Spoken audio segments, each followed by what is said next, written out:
राधे राधे दोस्तों, कैसे हैं आप लोग। आज से हम एक गीता ज्ञान की सीरीज की वीडियो बनाएंगे और उसमें जो भी गीता में संबंधित जो प्रमुख प्रमुख श्लोक हैं, हम उनकी चर्चा करेंगे उस श्लोक की, और उनका जो शाब्दिक अर्थ है वो बताने की कोशिश करेंगे। क्योंकि हमारी जो रियल लाइफ है वो रियल लाइफ भी गीता के कंसेप्ट पर ही निर्भर है।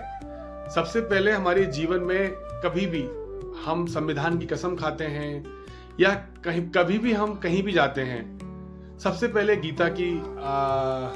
गीता से ही सभी चीज की शुरुआत होती है। चाहे संविधान की जब भी हम ओथ लेते हैं तब भी गीता पे हाथ रख के कसम खाई जाती है। तो गीता हमारे जीवन में भी बहुत डायरेक्टली और इनडायरेक्टली हमें बहुत प्रभावित करती है। तो हमने सोचा हमारे जो भी व्यूअर्स हैं उनके लिए हम इस पे एक सीरीज बनाएं। तो आज का हमारा जो श्लोक है वो है कर्मण्येवाधिकारस्ते मा फलेषु कदाचन। मित्रों, आप सभी लोगों ने इस श्लोक को सुना होगा। ये उस समय की बात है जब अर्जुन को भगवान कृष्ण उपदेश दे रहे होते हैं।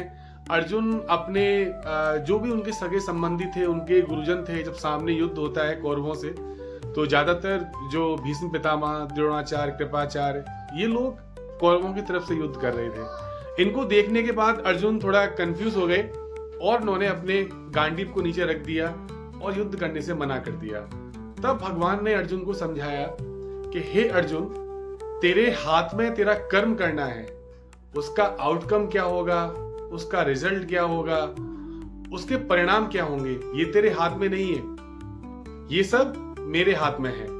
तो भगवान अर्जुन तो इतने ज्यादा लकी थे कि साक्षात तीनों लोगों के स्वामी भगवान कृष्ण उनके साथ थे।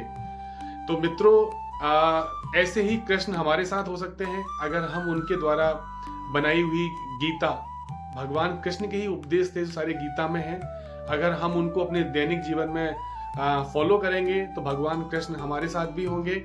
तो इसी प्रकार जैसे भगवान कृष्ण ने अर्जुन को बताया कि कर्म करना हमारे हाथ में है, उसका फल हमारे हाथ में नहीं है, उसी प्रकार जो आज हम लोग कर रहे हैं कि कर्म करने की बजाय हम लोग शॉर्टकट ढूंढते हैं और हम लोग इतने आतुर हो जाते हैं कि उसका रिजल्ट क्या आएगा, उसके रिजल्ट को जानने के लिए अपन घूसखोरी भी करते हैं, किसी को पैसा भी देते हैं कि हमारे फेवर में रिजल्ट आ जाए। लेकिन हम लोग बहुत निराश हो जाते हैं जब रिजल्ट हमारे फेवर में नहीं आता।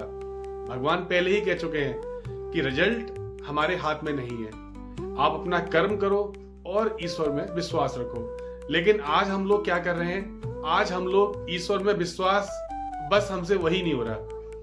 हम लोग या तो पैसे की गर्मी बोल दो, या उसे आतुरता बोल दो हमारी, या हमारे अंदर पेशेंस की कमी। हम लोग जो रिजल्ट है वो हमारे अकॉर्डिंग चाहते हैं। तो गाइज, हमें अपना कर्म, हमें अपना 100% देना है, हमें अपना एफर्ट 100% देना है, उसका आउटकम हमारे हाथ में नहीं है। तो इस वीडियो को हम यहीं एंड करेंगे। कल फिर मिलेंगे आपके साथ एक नई ऊर्जा के साथ, नई वीडियो के साथ में। जब तक के लिए जय श्री राम, राधे राधे। जिसने भी हमारी वीडियो को लाइक नहीं किया